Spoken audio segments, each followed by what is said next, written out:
Just repairing lights inside a rich man's mansion, a portrait arrested my gaze. The woman's image looked exactly like my own mother. When I then asked, "Why is my mom's face upon your wall?" the billionaire went pale. What he revealed next utterly shattered my whole life.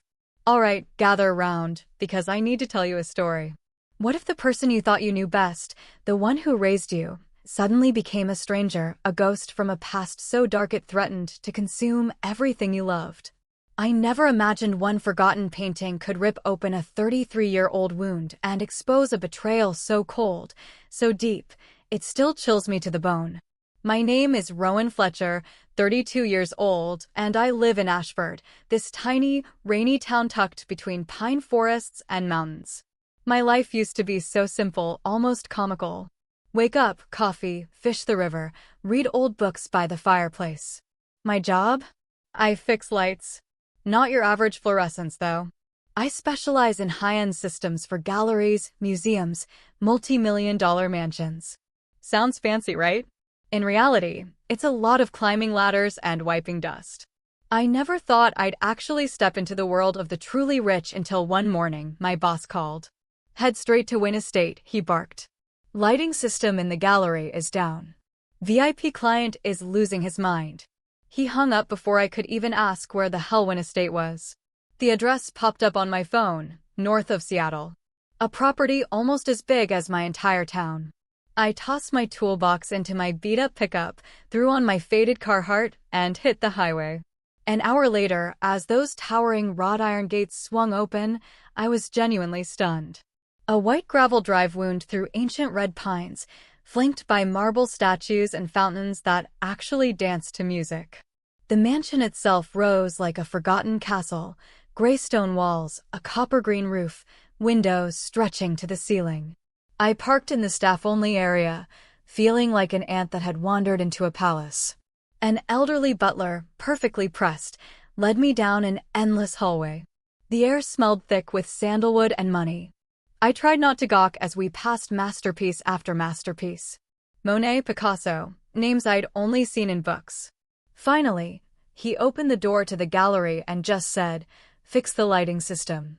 Good God, the room was massive. At least 5,400 square feet, 3 stories high, pristine white walls, walnut floors so polished you could use them as mirrors. Paintings hung from nearly invisible cables, each lit by its own dedicated museum-grade rig. This was the tech I specialized in, but here, everything was dialed up to suffocating luxury. I swallowed hard, set down my toolbox, and opened the hidden technical cabinet.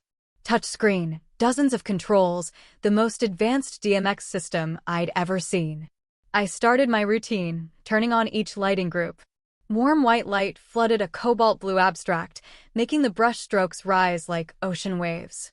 I moved to the next, then the next, each painting coming alive under my hands. I caught myself smiling. That familiar thrill of controlling light, of making art breathe, it always got me. Then I activated the final group, the centerpiece. The largest painting in the room, easily 3 meters wide, hung dead center on the wall opposite the entrance. When the lights came on, my heart slammed against my ribs. A woman's face appeared. Not magazine-perfect beauty, but the kind that steals your breath. Deep, haunting eyes, a straight high nose, a mouth curved with just a hint of arrogance, long black hair cascading down. Her gaze stared straight at the viewer, as if silently accusing them of something. But it wasn't her beauty that froze me. She looked like my mother. So much like her that a chill ran down my spine. I stepped closer, nose almost touching the oil paint. The shape of the eyes, yes, those slightly upturned eyelids my mother had when she smiled. The curve of the mouth, exactly like when she told me fairy tales. The high bridge of the nose, the way the nostrils flared, identical. Only this woman was much younger, barely 30. And her eyes? Cold, powerful, like a queen looking down on her subjects. I shook my head, cursing myself. Idiot. How could it be? My mother spent her whole life in Ashford, selling homemade bread and jam. She left Washington State maybe twice. This had to be a coincidence. But my heart was still racing, my hand trembling as I reached out and lightly touched the heavy gold frame. What are you doing? A low, ice-cold voice came from right behind me. I jumped, nearly dropping the remote. A man stood in the doorway, old, probably pushing 70, but tall and straight-backed. Close-cropped silver hair, an expensive gray suit tailored to a still powerful frame. Steel blue eyes that cut like glass, yet with laugh lines at the corners. He leaned on an ebony cane with a silver handle, not because he needed it, but because it screamed authority. I knew him instantly. Who in Seattle didn't know Benedict Wynn? Real estate and finance titan, the silver fox of the Northwest. I once read he bought an entire island just because he felt like it. I stammered, "Sir, I'm the lighting technician. Lightcraft sent me." He didn't answer. He just stared. No, he looked straight through me, then slowly walked in. Every tap of his cane on the floor echoed like a gunshot. He stopped in front of the painting and looked up at the woman for a long, long time. So long, it felt like the rest of the world disappeared, and only the two of them remained. I stood frozen, barely breathing. Finally, he spoke, softly but clearly. This was a gift for my wife when she was young. I nodded frantically, about to go back to work, when my mouth opened before my brain could stop it. She looks a lot like my mother, sir. When my mom was younger. Really looks like her. I bit my tongue. Why the hell did I say that? Idiot. But it was too late.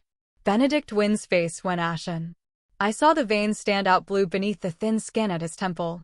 His hand gripped the cane so hard his knuckles went white. The cane trembled, just a little, but enough. He opened his mouth as if to speak, then clamped it shut.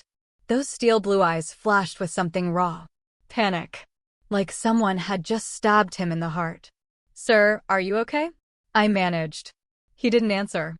He turned sharply and walked out, fast. All I saw was the gray suit disappearing through the door. The frantic tap-tap-tap of the cane faded down the hall and vanished. I stood there in the vast, cold room, my heart pounding like it wanted to escape my chest. The strangest feeling of my life: fear, curiosity, and pity. Pity for the most powerful man in Seattle, trembling because of one careless sentence from me. I finished the job in a daze. But the whole time, my mind kept circling back to the woman in the painting, and the only photograph my mother still keeps of herself young. The one she hides in the kitchen drawer. On the drive home, the sky poured rain that matched my mood, gray, heavy, restless. Something felt wrong. Very wrong. I had no idea that day was only the beginning. The beginning of a secret buried for over 30 years. And it was about to drag me and my mother into a storm none of us saw coming. 3 days passed, and I worked like a zombie, my mind constantly circling back to the silver-haired man and that painting. I didn't dare tell my mother. She's always been sensitive. Whenever I asked about her past, she'd get terrible migraines. So, from a young age, I learned to stay quiet. But this time, silence was torture. I dreamed the painting came alive. The woman stepped out, called me in my mother's voice, then morphed into Benedict Wynn, eyes red, staring at me like I was a ghost. Wednesday morning, I was sitting in my office, really just a converted old warehouse reeking of bulb oil and burnt coffee, when the secretary knocked timidly. "Rowan, someone's here to see you." "Who?" She swallowed hard and whispered, "Mr. Benedict Wynn. He's waiting in the lobby and says he has to talk to you." I nearly dropped my coffee. I walked down the hallway, feeling like my feet weren't touching the ground. There he was, sitting on the cheap plastic waiting room chair, his expensive gray suit glaring against the peeling paint and cardboard boxes. He looked smaller than before, shoulders slightly hunched, dark circles under his eyes like he hadn't slept in days. The ebony cane rested across his knees, both hands gripping it tight. When he saw me, he stood immediately. "Rowan, I'm sorry for showing up like this. May I speak with you for a moment?" I nodded like a robot and led him to the meeting room, really just a rickety wooden table and 4 plastic chairs. He sat down and exhaled, as though a ton of bricks had just fallen off his chest. "I haven't stopped thinking about you for the past 3 days," he began, his voice low and trembling, "about what you said in the gallery, about your mother." I swallowed. "I'm sorry if I said something wrong that day." "No," he raised a hand to stop me, his eyes locked on mine. "You didn't say anything wrong. On the contrary, you were right. So right that I haven't slept. He paused, searching for words. I saw his throat working. I want to meet your mother, he said, almost a whisper. Whatever it takes. My jaw dropped. Me? My mother? Why, sir? Are you sure? I have never been more certain of anything in the last 33 years. He looked at me, those steel blue eyes now bloodshot and glistening. You don't understand, Rowan. But I'm begging you. Please take me to her. Just once. I didn't know how to answer. 1,000 questions exploded in my head. Why does he want to see my mom? Why is he crying? Why is he shaking? But watching him, the most powerful man in Seattle, curled up small in front of me, all I felt was pity. Strange, overwhelming pity. I nodded. Okay, I'll take you. The drive from the office to Ashford had never felt so long. I drove my old pickup, Benedict Wynne sitting in the passenger seat, a spot I never imagined a billionaire would occupy. He was silent the whole way, occasionally staring out the window, lips pressed tight. Rain kept falling, the wipers squeaking in rhythm with my heartbeat. My mother, Mara Fletcher, 53 years old. The gentlest, quietest woman, living in our little wooden house by the river at the foot of the mountain. The place she and I have called home for over 30 years. Our house sits at the end of a red dirt road, right on the bank of the Nisqually. 2 tiny stories, old shingles, a vegetable garden out front, and a chimney that always smells of baking apple pie. From the gate, I could already smell cinnamon drifting from the kitchen. The scent that told me Mom was baking pies for the weekend market. I took a deep breath and opened the truck door. Mom, I'm home. She stepped out of the kitchen, apron dusted with flour, hair in a bun, smiling that same soft smile she always gives me. My boy's home. I just pulled apple pies out of the oven. They smell amazing. Then she stopped dead. She saw the man following me. He froze on the doorstep as if turned to stone. His face went white, lips trembling, eyes wide, staring at my mother like he was seeing a ghost come back to life. Mom froze too, still holding the flour-covered wooden spoon. The air in the room turned to lead. He took one step forward, then another. The cane slipped from his hand and clattered to the floor unnoticed. His voice broke, raw in a way I'd never heard anyone speak. Juniper. Mom flinched. The spoon fell and shattered. She backed up a step, hand clutching her chest, eyes wide with confusion and fear. Sir, who are you? What did you just call me? My name is Mara. Mara Fletcher. You have the wrong person. But Benedict wasn't listening. He took another step, tears already streaming down his wrinkled cheeks. Juniper, is it really you? You're alive. Mom kept backing up until her back hit the kitchen table. I don't know what you're talking about, son. Who is this man? Before I could open my mouth, Benedict dropped to his knees. Literally. Both knees hitting the wooden floor, hands shaking as he reached out, but didn't dare touch her. Juniper, it's me, Benedict. Benedict Wynne. Don't you remember me? You disappeared. I looked for you for 33 years. Mom shook her head frantically, her voice rising in panic. I don't know you. I've never met you. What are you doing in my house? Rowan, who is he? I stood rooted between them, not knowing what to do. My heart was pounding so hard I thought it would burst. Benedict kept trying, his voice shaking. Juniper, you vanished over 30 years ago. I searched everywhere. Don't you really remember? We were in love. We were going to get married. Mom's face went even paler, but not from memory flooding back. From genuine terror of a stranger who had just burst into her home, calling her by a strange name, saying insane things. She backed up until she hit the table, hands gripping a chair for support. I don't know what. Her voice cracked, almost a scream. I'd never heard my mother raise her voice.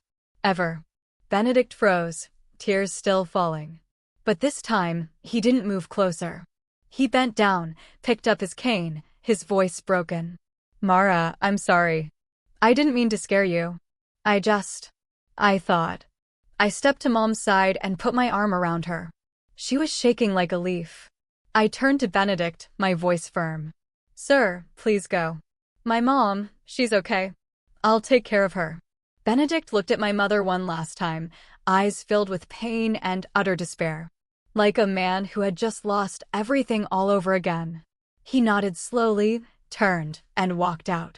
His hunched back disappeared into the rain, footsteps heavy, dragging a lifetime behind him. I shut the door and held my mother as she collapsed into a chair, hand over her heart, breathing hard. But her eyes were dry, only confusion and fear. "Mom, are you okay?"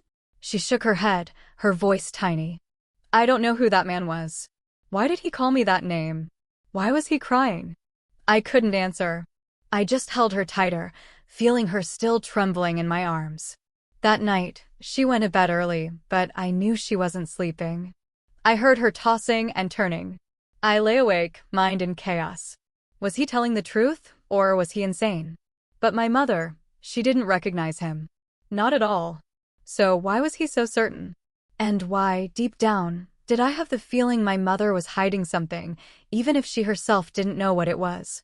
The nightmare I sensed had only just begun. And for the first time in my life, I was afraid for the very mother I loved most in the world. The next morning, as the first rays of sunlight slipped through the hospital room curtains, my phone buzzed. An unknown number. I answered, my voice hoarse from a sleepless night. "Hello? Who is this?" "Rowan. It's me, Benedict."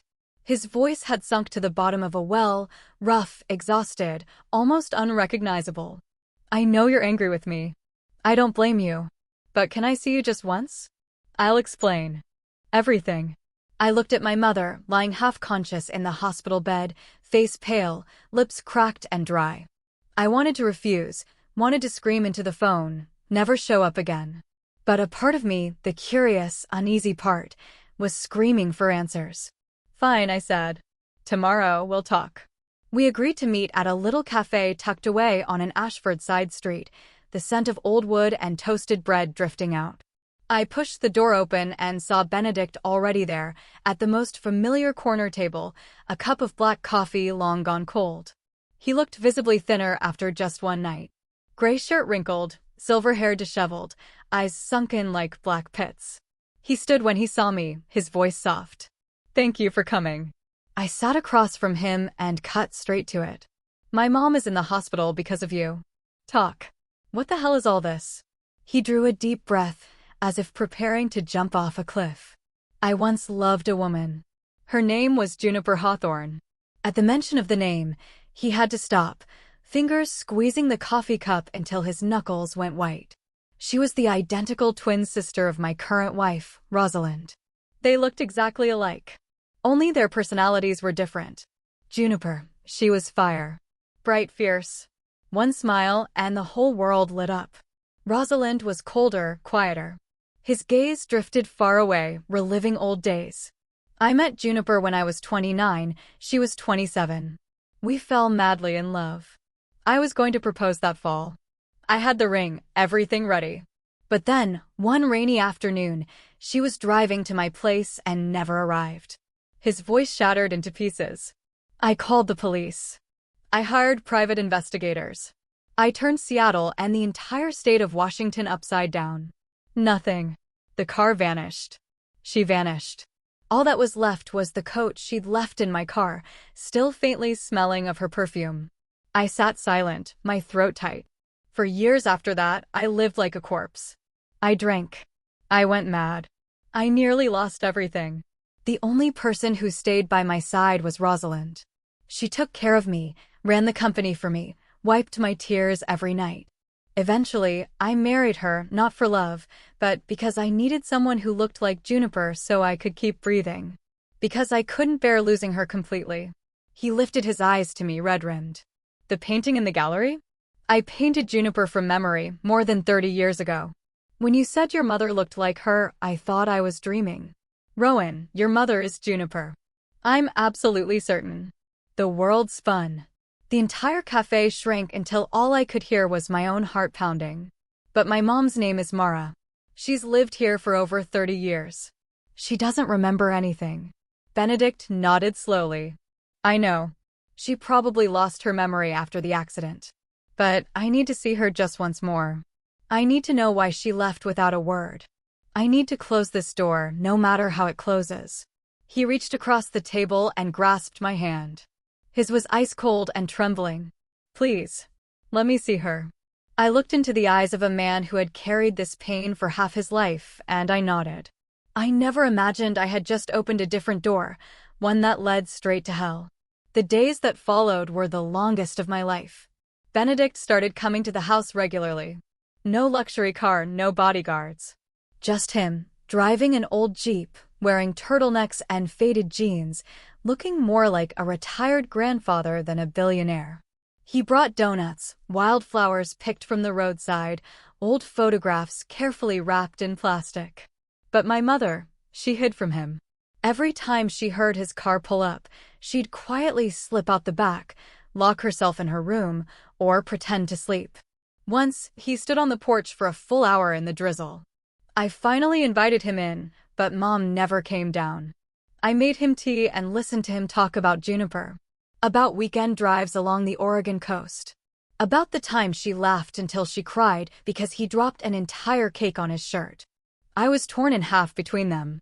On one side, my mother, the woman who raised me on toast and fairy tales, now curled up inside an invisible terror. On the other, the silver-haired old man who showed up every day with a flicker of hope in his exhausted eyes. Then, one pouring afternoon, Mom called me into her room.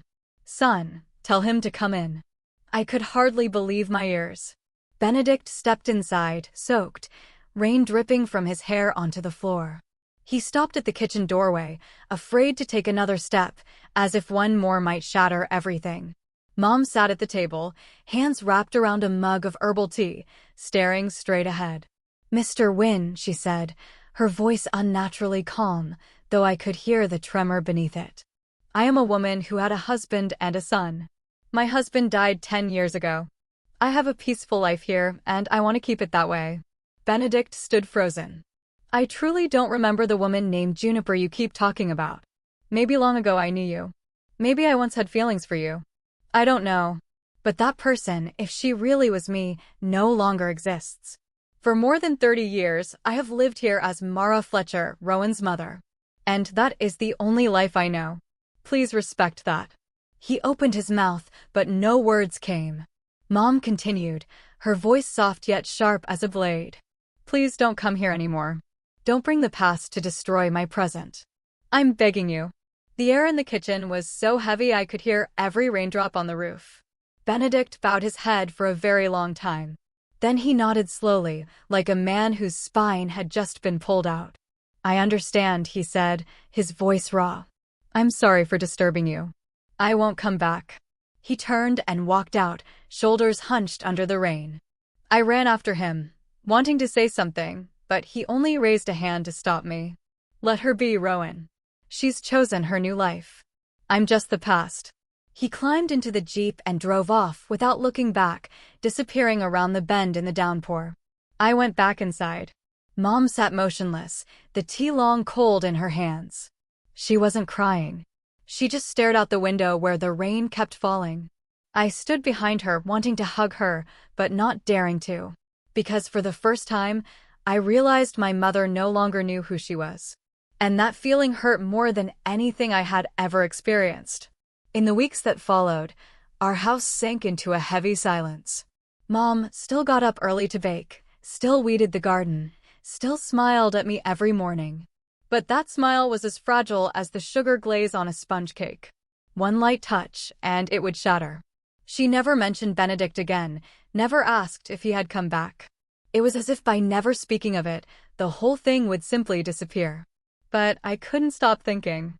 I started watching Benedict from a distance. He truly never came to the house again. Yet, I still saw him. He would park 2 streets away in his old Jeep and just sit there, staring toward our kitchen window. On the coldest nights, when the wind cut like a knife, he stayed until late, breath fogging the windshield. I watched from behind the curtains as he wiped the glass, looked again, wiped again. He never honked, never got out. He just sat like an old man waiting for someone from a past life to return. I knew he wasn't lying. A man with his power had no reason to stage such a clumsy act. But my mother wasn't lying either. She had never lied to me, not once. So where was the truth? That question gnawed at me every day. I started remembering the tiny moments when, as a child, I'd asked, "Mom, where were you from before?" She would only smile, pat my head, then suddenly clutch her temples in pain. My father, the gentleman who died 10 years ago, would pull me outside and whisper, "Don't ask your mother about the past, son. It gives her terrible headaches." I was little, so I obeyed. Eventually, I stopped asking. Now, looking back, I wanted to slap myself for being so stupid. The unease grew until I couldn't sleep. I lay in bed listening to the Nisqually River rushing outside, the wind whistling through the cracks, and I knew I had to do something. I couldn't keep pretending everything was normal. I started investigating alone. First, old Mrs. Gladys at the general store. She's so old she needs a cane, but her memory is sharp as ever. "Oh, your mother wasn't from around here," she said, chewing gum, squinting at me. I remember it clear as day. One stormy night, your dad carried a soaking wet woman up from the riverbank, covered in blood. He was shouting for help. I was young then, ran out to see. Lord, she was beautiful, like an angel fallen to earth, but her face was bruised, her head split open. I swallowed hard. Then what? Your dad took her to the old clinic. A few days later, she woke up, but she didn't remember anything. No name, no home, no one came looking. Your dad brought her food every day. Then, somehow, they fell in love, got married, and you were the result of that rainy night. I thanked her, my heart pounding, and ran straight to old Tom, the former town sheriff. Tom sat in his creaky armchair, taking a long drag on his pipe. "Yeah, I remember the file. Still there. It was my first case as a rookie. I wrote the report myself. Unidentified woman, no ID, no fingerprints in the system, no missing person report that matched. We called her Jane Doe for a while, but the doctor said she needed a real name for the paperwork. Your dad suggested Mara, said it sounded like the river flowing. And that's how she became Mara Fletcher." He looked at me through cloudy eyes. "Want to see the file? It's still at the old clinic. Helen keeps it." I bolted out of his house like the devil was chasing me. The old clinic is now just a leaning, one-story wooden building, the white lettering on the sign half peeled away. Helen, the retired nurse who still volunteers to watch the place, opened the door with a warm, wrinkled smile. "Rowan, haven't seen you in ages. Come in, it's cold." I gave her the short version. She listened, nodded, then without a word, led me down to the basement. The smell of old paper, antiseptic, and mildew hit me hard. She shone her phone flashlight over towering stacks of files. "Looking for 1991, 1992. Here we go." She pulled out a thick, yellowed cardboard folder tied with red string. Handwritten on the cover, in faded ink, "Emergency case. Female. Approximately 28 to 32 years old. Identity unknown. October 14th, 1991. My hands shook as I opened it. First page, the old sheriff's report. Female found unconscious at 2:13 a.m. on the Nisqually Riverbank near the old wooden bridge. Multiple traumatic injuries. Signs of fall from height or motor vehicle accident. No identification. No matching missing person reports. Next page, doctor's notes. Multiple contusions to head, torso, limbs. 3 fractured ribs. Severe traumatic brain injury. Evidence of prolonged oxygen deprivation. Suspected near drowning. Prognosis poor. I turned the pages, paper rustling loudly in the silence. Entry from the 7th day after the accident. Patient regained consciousness. Responsive to light and sound. However, complete long-term amnesia. No recollection of name, origin, or personal history. Strong emotional reaction to certain proper names, especially those containing June. Recommend long-term psychological monitoring. The final page was a small sheet in my father's familiar slanted handwriting. I recognized it instantly. I request to take responsibility for the care and support of the patient. New name, Mara Fletcher. Reason? No known family. Below it, my father's signature next to the doctor's and the sheriff's. I sank to the basement floor, the folder falling with a thud. Helen rested a hand on my shoulder, her voice soft. Your dad was the best man I ever knew, Rowan. He saved your mother from death and gave her a whole new life. She paused. Don't blame anyone. I couldn't cry. My throat just locked tight as if someone were squeezing it. I took the old folder home and hid it under my bed. That night, I didn't sleep. I sat by the window, staring at the river, watching the black water rush under the moon. More than 30 years ago, my mother, or Juniper, had washed up here, nameless, memoryless, nearly dead. My father saved her, gave her a new name, loved her, gave her a son. And Benedict Wynne had been searching for her for 33 years straight. 2 men, 2 lives, 1 woman. And I was standing right on the fault line of a truth buried so deep I was terrified I might fall in. I clutched the yellowed folder, my heart heavy, as if someone had poured lead into my chest. Everything Benedict said was true. But my mother's real past was murky, pitch black, and far more terrifying than any nightmare I'd ever had.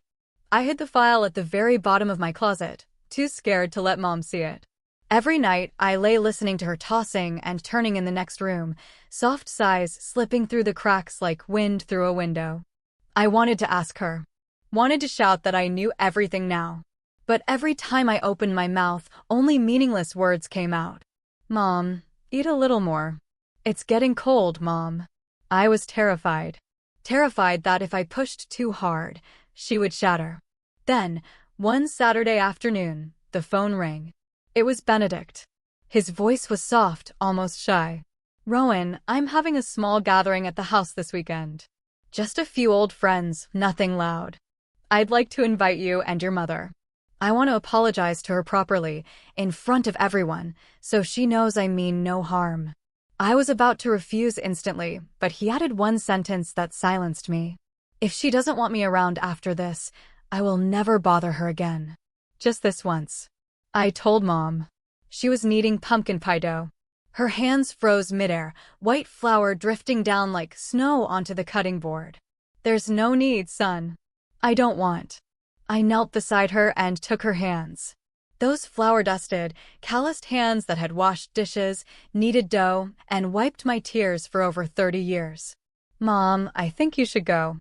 Just once. To put it all behind us. I can't stand seeing you this afraid anymore. She looked at me for a long time, her eyes clouded. Then she nodded, her voice barely audible. All right. For you, I'll go. The day came faster than I expected. I drove Mom up to Wynne Estate. She wore her old forest green wool dress, the one she saved for holidays, hair pinned up, no makeup. I saw her nervously adjust the rearview mirror several times. I squeezed her hand. If you don't want to do this, we turn around right now. I promise. She forced a smile, but her hand was ice cold. The gates opened. This time, no butler. Benedict himself was waiting on the front steps, wearing a gray turtleneck, silver hair neatly combed, holding a bouquet of pure white daisies. He bowed deeply as Mom stepped out of the truck. Thank you for coming, Mara. She only gave a tiny nod, eyes fixed on the ground. We walked into the main hall. Soft crystal. Chandelier light, slow piano music drifting from the living room, the scent of pine and cinnamon. Only about 10 guests, all older, talking quietly. I exhaled in relief. No lavish party, like I'd feared. Then everything collapsed in a single second. The living room doors opened and Rosalind Wynne walked in. She was beautiful, in the cold, polished way of old money. Platinum blonde hair in an elegant updo, long black silk dress, diamond necklace glittering. She held a champagne flute, smiled politely at the guests. Then her gaze swept the hall and stopped. Stopped dead on my mother's face. Time froze. I saw every stage on Rosalind's face. The smile vanished. Lips trembled. The flute slipped from her fingers and shattered on the marble, champagne spreading like blood. Her face went white as death. Eyes wide with horror, as if she were staring at a corpse that had just stood up. Her voice cracked, high-pitched and broken. Sister, why? Why aren't you dead? The entire hall went silent. Rosalind lunged forward 2 steps, finger pointed straight at my mother, shrieking. You were supposed to be dead. I pushed you into the river myself. How are you still alive? How dare you come back here? Mom stood rooted, eyes huge, then suddenly clutched her head.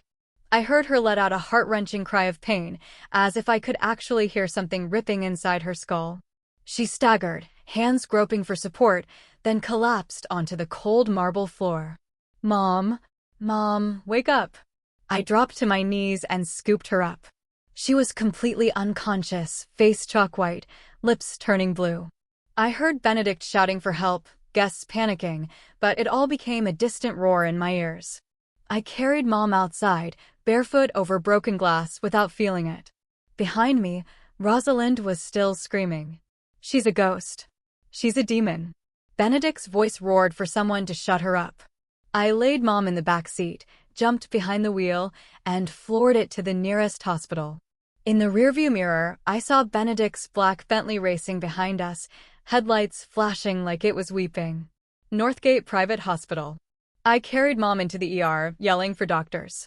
Benedict ran in after me, face drained of blood, frantically asking nurses questions. They wheeled her away, leaving us sitting in stunned silence on the plastic chairs in the hallway. An hour later, the doctor came out. Not life-threatening, but an extremely severe psychological shock. She needs complete rest. Avoid all strong triggers. I nodded, my throat too tight to speak. When I entered the room, Mom was sitting by the window, fluorescent light falling on her deathly pale face. She stared out at the drizzling rain, eyes sunken, unblinking. I whispered, "Mom, you're awake."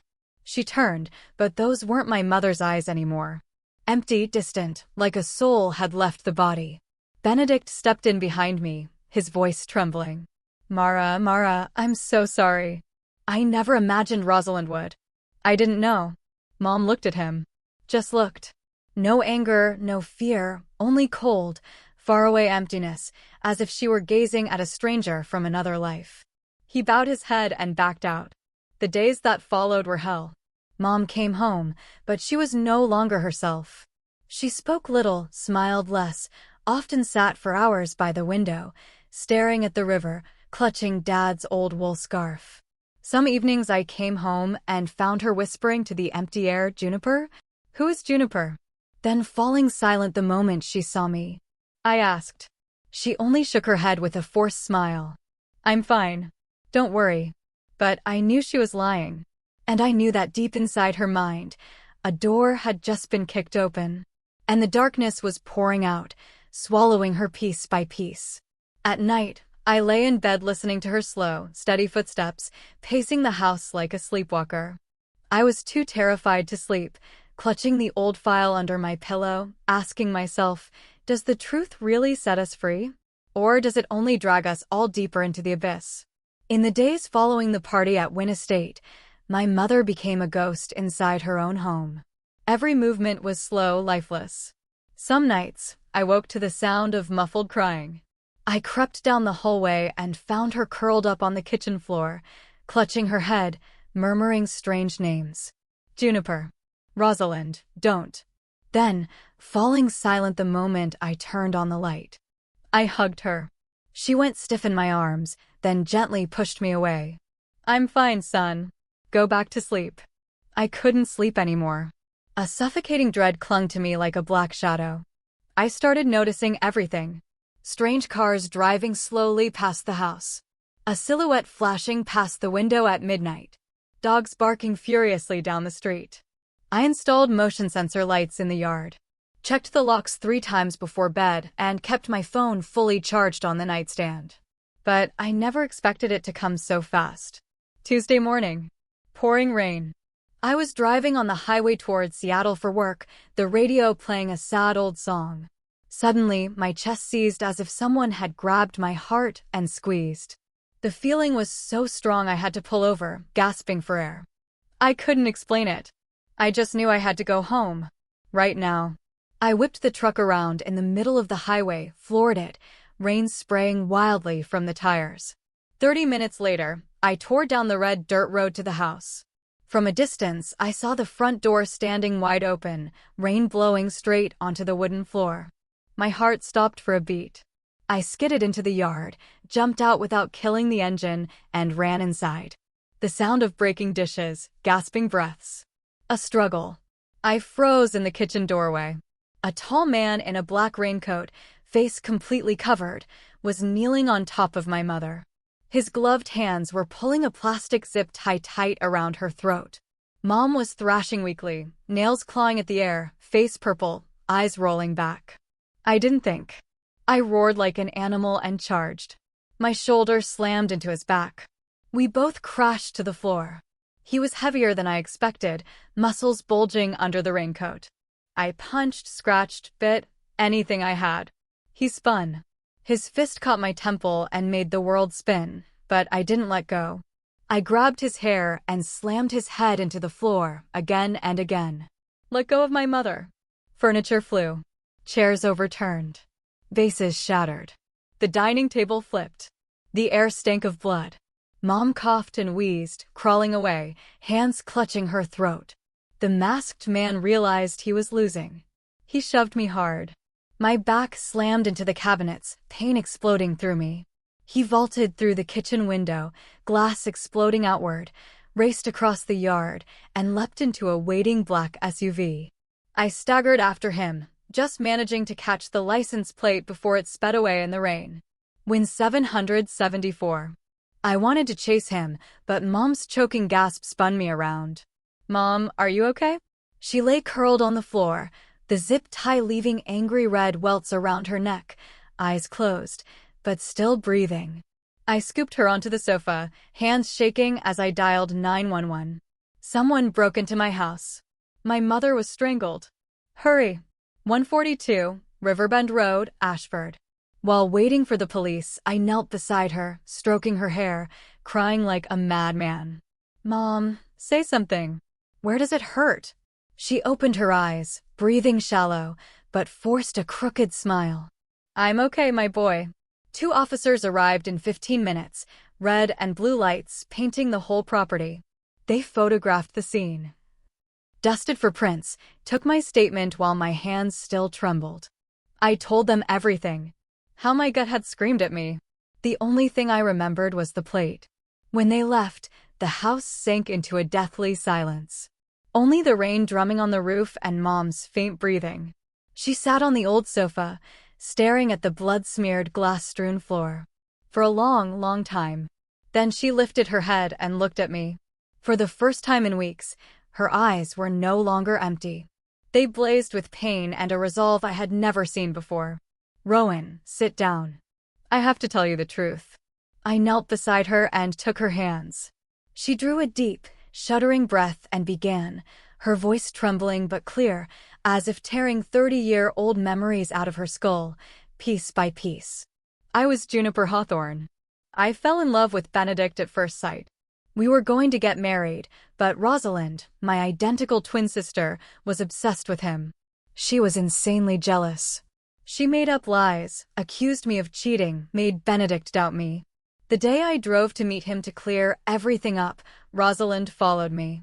She cut me off on the bridge. We fought horribly. She stormed off first, but then came back and rammed the back of my car. I went over the railing into the river. She stopped, tears rolling down her cheeks. I thought I was dead. When I woke up, I remembered nothing.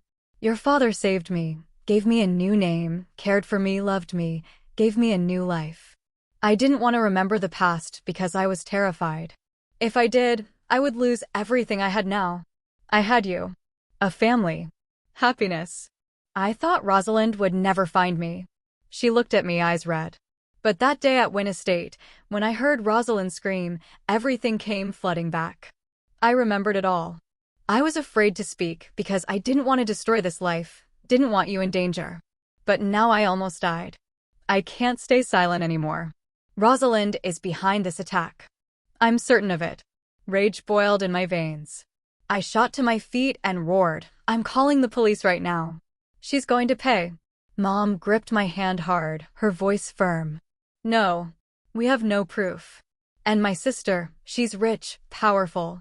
She'll deny everything. You'll be in danger. Let me think first. I clenched my fists until my nails drew blood, not even noticing. I nodded, but inside, the anger was a wildfire. She was right. But I also knew this wasn't the end. This was only the beginning of the real nightmare. After that night, I never left my mother alone again. I took indefinite leave from work, installed cameras everywhere, and slept with a folding knife under my pillow. Mom, on the contrary, grew calmer in a way that terrified me. She no longer sat staring blankly out the window. She cleaned the house, cooked old familiar dishes, even smiled at me. But that smile was cold, like someone who had decided to walk straight into fire. 3 days after the attack, I knelt in front of her. Mom, we can't keep hiding. Next time, it won't just be one masked man. Rosalind won't stop. We have to tell Benedict. He's the only one with enough power to protect you. She looked at me for a long time, then nodded. All right. Take me to him. I called Benedict. He picked up on the first ring, his voice hoarse from sleepless nights. Rowan, what is it? I have something important to tell you. Mom and I are coming over. An hour later, we were at Wynn Estate. The moment we stepped into the main hall, I felt a thick, oppressive silence enveloping everything. No staff, no guests, just the soft glow of the crystal chandelier falling on cold marble like a frozen winter lake. Benedict appeared without a word, motioned for us to follow, and led us straight to his study. A dark, oak-paneled room smelling of old tobacco and leather, heavy with decades of secrets. He closed the door, turned to my mother, his voice trembling. Mara, are you all right? The attack. Rowan told me. Mom cut him off. She took one step forward, stood directly in front of him, and looked him straight in the eye. Benedict, she said, her voice steady, unshaking. I remember everything now. The world stopped. Benedict froze. His face went ashen, lips moving soundlessly. Then he staggered back a step, hands reaching out as if to touch her, but afraid she would vanish. Tears welled up and rolled down his wrinkled cheeks. Juniper, you really remember? Mom nodded. Yes, I remember everything. I remember you. The afternoons on Cannon Beach, the ring you hid in your coat pocket, the rainy night on the Nisqually Bridge, and how Rosalind pushed me into the river. Benedict broke. He collapsed to his knees, wrapped his arms around her as if she might dissolve, and sobbed, deep, wrenching sobs that echoed through the huge room. The cries of a child who had lost his mother for 33 years and just found her again. Juniper, I'm sorry. I'm so sorry. I searched for you all these years. I thought you were dead. Mom stroked his hair gently, but her eyes stayed dry. She let him cry for a long time, then softly pushed him away, her voice still calm. Benedict, listen to me. 3 days ago, Rosalind hired someone to kill me. The second time. Benedict's face changed instantly. He rose, eyes blazing with a fury I had never seen in a 70-year-old man. Son, show him the license plate. I held up my phone. Photo of WIN 774. Benedict stared, knuckles turning white as he gripped the phone. His voice dropped to ice. Fine. Leave the rest to me. Within 24 hours, Wynn Estate became a war room. Private security, lawyers, investigators, financial experts, ex-FBI, everyone mobilized. Screens glowed. Printers whirred. Phones rang nonstop. Mom and I sat and watched them peel back Rosalind's layers like an onion. They traced WIN 774 to a shell company registered in Delaware. Dig deeper. The sole beneficiary? Rosalind Wynn. Bank records showed 3 transfers of $150,000 each to the driver, sent days before the attack. Traffic cameras? The black SUV circling our house for 10 straight days. Then they dug into the past. They found Mom's old green Volvo in an Ashford evidence impound. Still there, rusted, dusty. Clear rear-end damage. Metallic green paint chips cross-referenced with Rosalind's 1991 insurance file. Her Mercedes had a full front end rebuild the week after the accident, listed as a minor collision. Everything matched perfectly. Benedict sat in front of the screens, his hands shaking as he held the documents. He said nothing for a long time. Then, in a broken whisper, I slept next to a murderer for 33 years. The confrontation happened exactly 4 days later, in the same grand living room where Rosalind had once screamed, Why aren't you dead? Rosalind walked in, wearing a crimson dress, lips blood red, smirking when she saw my mother. Oh, dear sister is back. What act are you putting on this time? Mom stood tall, her voice like ice. Rosalind. Why? 2 attempts to murder your own twin sister just for a man. Do you even know what it means to be human? Rosalind laughed. A shrill, piercing laugh. Human? You're the venomous snake. You stole Benedict from me. I was the one he loved first. You barged in. You. Benedict stood. He walked over and slapped her hard across the face. The sharp crack silenced the entire room. Then he threw the stack of evidence at her feet. License plate, bank transfers, car records, old crime scene photos, everything. Rosalind bent down, her hands shaking as she flipped through the pages. Her face went from red to white to green. No, impossible. Where did you get? Benedict roared, you killed Juniper twice. You lived in my house, slept beside me, smiled at me while you pushed your own sister off a bridge and hired a thug to strangle her. I was blind for 33 years. Rosalind collapsed, clutching his legs, sobbing and begging. I loved you. I just wanted you to be mine. She deserved to die. She came back to steal you again. Just then, the doors burst open. 6 federal agents marched in, followed by lawyers and a prosecutor. Rosalind Wynn, you are under arrest for first-degree attempted murder, conspiracy to commit murder, and financial fraud. The handcuffs clicked. Rosalind screamed, thrashing, hair wild, makeup running. She turned one last time, eyes bloodshot, glaring at my mother. You witch! I curse you! You took everything from me. Benedict turned away, refusing to look. The doors closed. The screaming faded, then stopped. The room fell silent. Benedict sank into an armchair, hands covering his face, shoulders shaking. Mom walked over and placed a hand on his shoulder. I stood behind her, my hand on hers. Outside the window, the rain had stopped.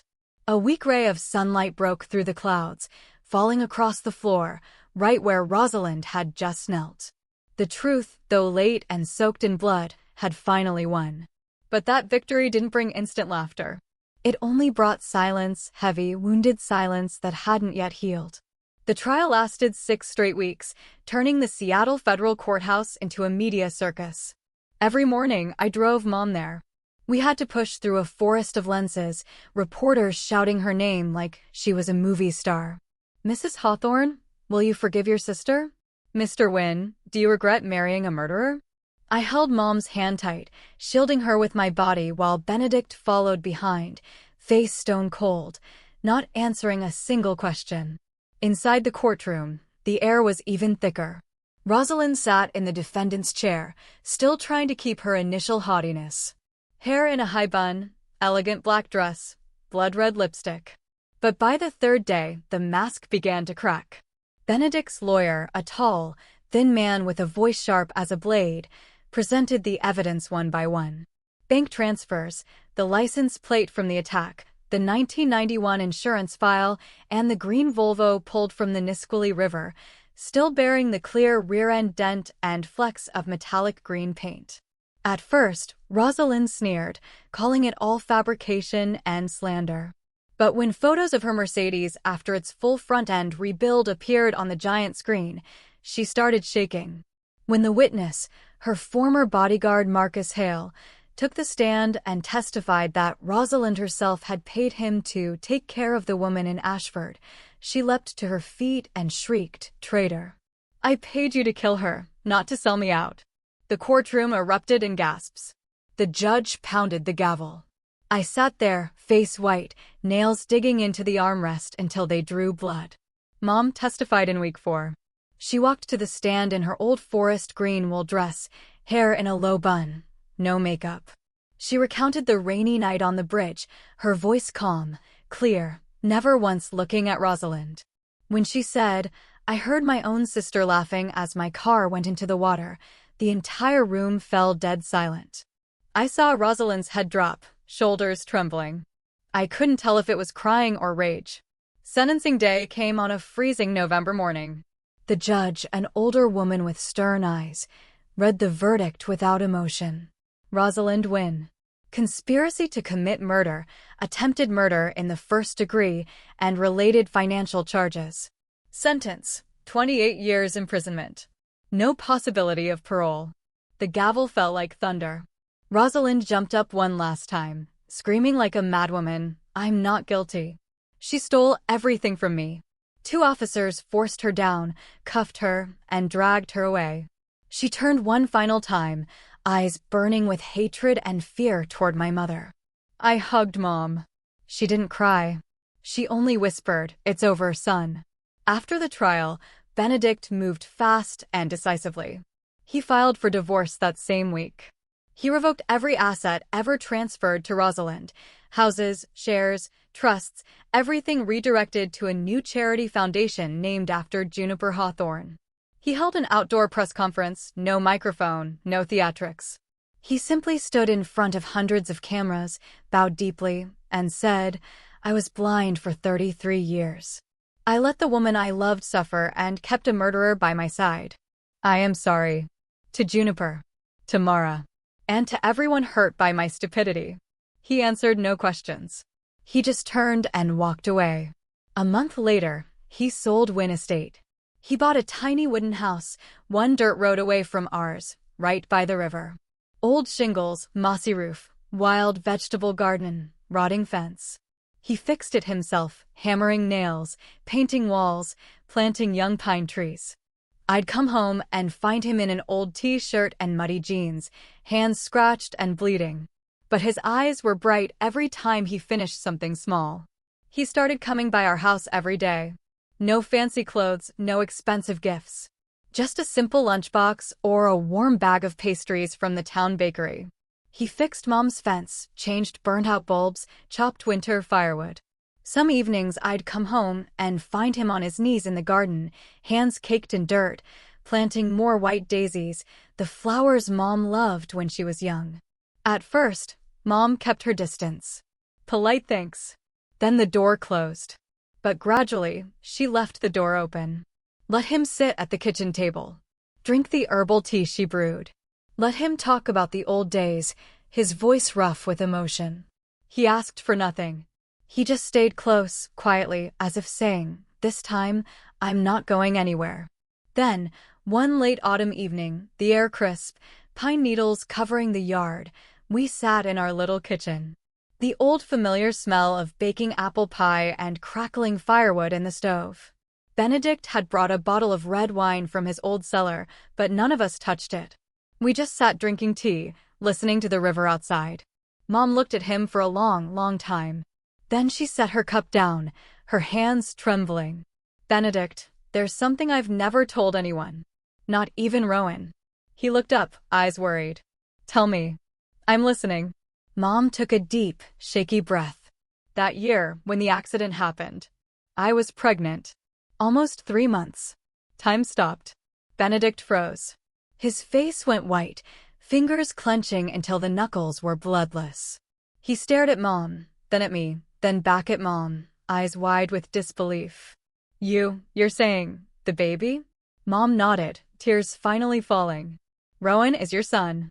I felt the world shatter around me, then slowly piece itself back together into something completely new. I looked at Mom. I looked at him. At the woman who raised me on toast and fairy tales. At the man who had searched for her for 33 years, who had wept in front of me, who had knelt in the rain just to watch her from afar. My father, the gentleman who saved her, gave her a new name, loved her unconditionally, had been gone 10 years. But this man was the one who gave me life. Benedict stood, swaying like he was drunk. He stepped toward me, hands shaking as he reached out, then stopped midair, afraid I would vanish. "Rowan, son, you're my son." I couldn't speak. I just nodded, tears spilling over. He pulled me into his arms. A strong, warm embrace that smelled of pine and salt tears. I felt his old heart pounding wildly against my chest. Mom stood, walked over, and the 3 of us held each other in that small kitchen, under the warm yellow light. Tears flowed freely, but this time, they weren't bitter. They were sweet, full of joy overflowing. Outside, The autumn wind blew gently, carrying the scent of pine and river water.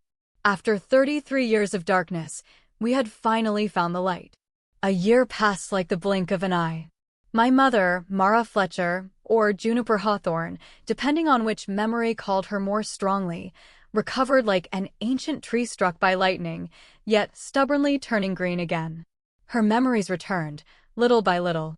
The smell of coffee Benedict used to brew when they were young, the bright laughter of 15-year-old Rosalind, and the husky singing voice of my late father, the man who passed away as he sat by the fireplace lulling me to sleep. The headaches vanished completely. She laughed more, slept better, and for the first time in many years, she could look straight into the mirror without seeing a stranger. I was different, too. I was no longer just Rowan Fletcher, the quiet guy from a small town. I learned to call him Dad naturally, to listen to his business stories without getting bored, to say proudly to colleagues, "My father is Benedict Wynne." I still fix lights. Still love the smell of bulb oil and old wood. But now I have a father to share things with, to ask advice from, to lean on when I'm tired. Some evenings I come home and the three of us sit around the table. Mom's old beef stew. Dad telling a joke from decades ago that makes her laugh until tears come. And me in the middle, looking at these two gray-haired people and feeling impossibly lucky. I have two fathers. One who gave me life, one who gave me a life. I have a mother strong enough to rise from ashes twice. And now we have each other. Not perfect, not loud, but real and lasting.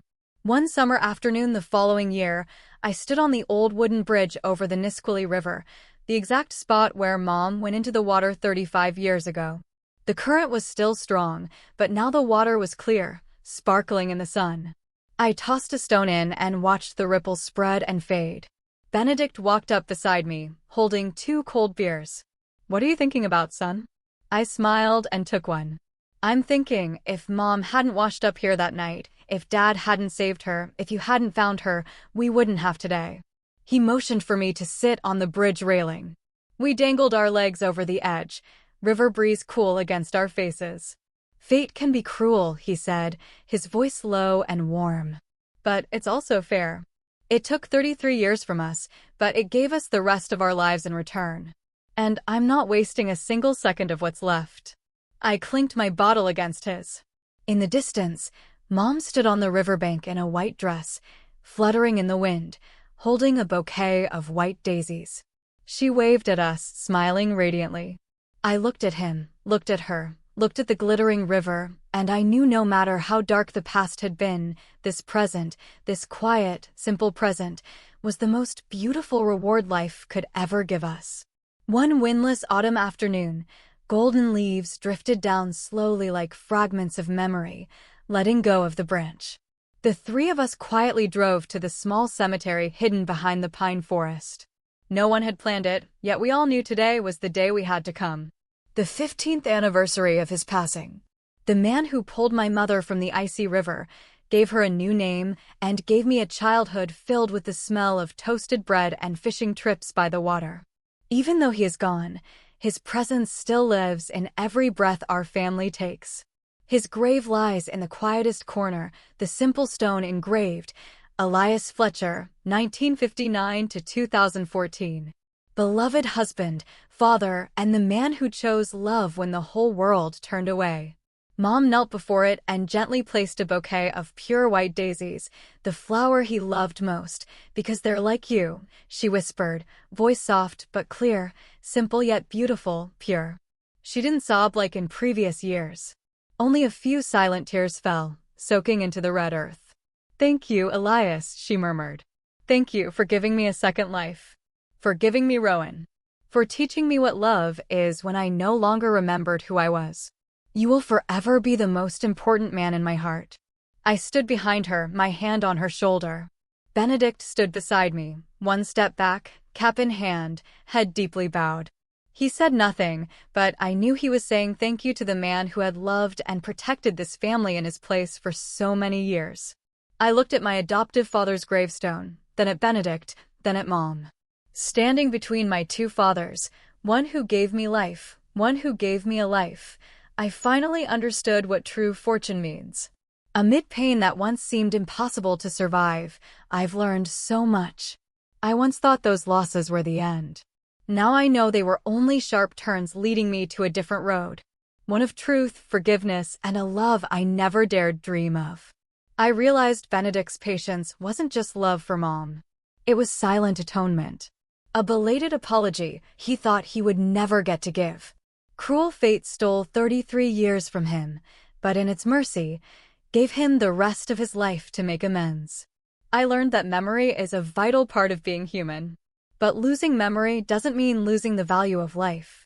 Mom lived beautifully and fully for 33 years without a past. With love, kindness, warm loaves of bread, and bedtime hugs, she proved that a person can start over from zero and still build a warm family. I learned that silence can sometimes be the greatest form of sacrifice. Like the way Mom preserved her memory of Elias, refusing to let returning old love overshadow the love that saved her from death. She chose to honor the man who was gone, even though her heart still fluttered when Benedict brewed coffee exactly the way she liked it. Decades ago, I understood that family isn't only blood. Family is who stays when the storm hits, who never lets go, even when the world collapses. Elias Fletcher saved my mother, gave her a new name, raised me for the first 19 years of my life. He didn't give me life, but he was my father in the most beautiful sense of the word. And Benedict Wynne, my biological father, who had to learn fatherhood from scratch with patience, humility, and the love of a man who once lost everything. Between the two of them, I am the luckiest person alive. I realize that truth, no matter how late it arrives, has a healing power no empty words can match. It hurts. It rips open old wounds.